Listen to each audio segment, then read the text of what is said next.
Sir, शिक्षा की जनता आपसे बहुत प्यार करती है और अभी इस क्षेत्र को अपने खून पसीने से सींचा है। सर, आप निर्दलीय चुनाव लड़ रहे हैं। अगर आपको जनता सपोर्ट करती है और अपना विश्वास देती है तो आगे आपका क्या मोटो रहेगा, क्या एम रहेगा? लोकतंत्र में जनता से बढ़कर कोई नहीं है।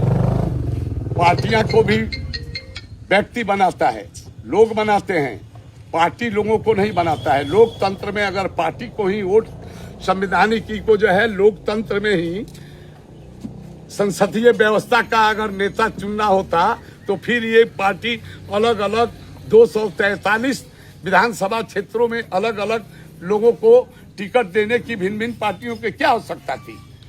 लोग चुनते हैं। मुझे पूर्ण विश्वास है शिक्षा की जनता इस बार बाहर के लोगों को, जो इस धरती पर जिनकी पैदाइश नहीं है, इस धरती की महक उनके बदन में नहीं है, यहाँ के वादियों के हवाओं के गोद में जो नहीं पले बड़े हैं उनको मजा चखाएगी। हमें जनता पर पूर्ण विश्वास है। 14 नवंबर को अगर आप माला पहनते हैं, जीत और आगे मजबूत होगा, वो तो यहाँ की जनता तय करेगी। 14 नवंबर को अगर ये जीत ही नहीं, शिक्षा के लिए एक ऐतिहासिक सुनहरे अक्षर में लिखा जाएगा कि शिक्षा सुरक्षित है, शिक्षा आबाद हो गया। सर, आत्मीय संबंध के बारे में मैंने पूछा है, वो आत्मीय संबंध और मजबूत होंगे आपके? आत्मीय संबंध देखिए तो रहने पर देखिए ये कहाँ है, विचार कहीं अलग होता है, विचार से अलग नहीं तोड़ा जाता है। फिर सीएम सर से नहीं, दोस्ताना सीएम हैं, किसी से भी अगर कोई संबंध है, ये नहीं है कि हम शिक्षा को छोड़ देंगे। शिक्षा के लोगों से हमारी दूरियां कम हो जाएगी।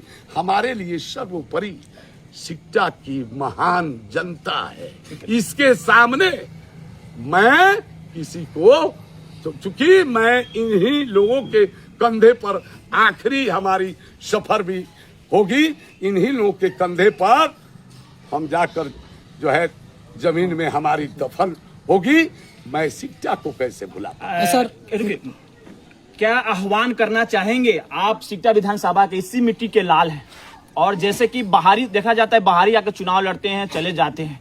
और आपके कार्यकाल में जो आप मंत्री थे तो पटना में एक तरह से समझिए कि एक पूरा मुसाफिर खाना जैसा बना दिए थे, पूरा लोग का रहना सहना। क्या आप इस शिक्षा विधानसभा को बचाने के लिए, बाहरी लोग से बचाने के लिए क्या आह्वान करिएगा जनता से? इस क्षेत्र को आप लोग के माध्यम से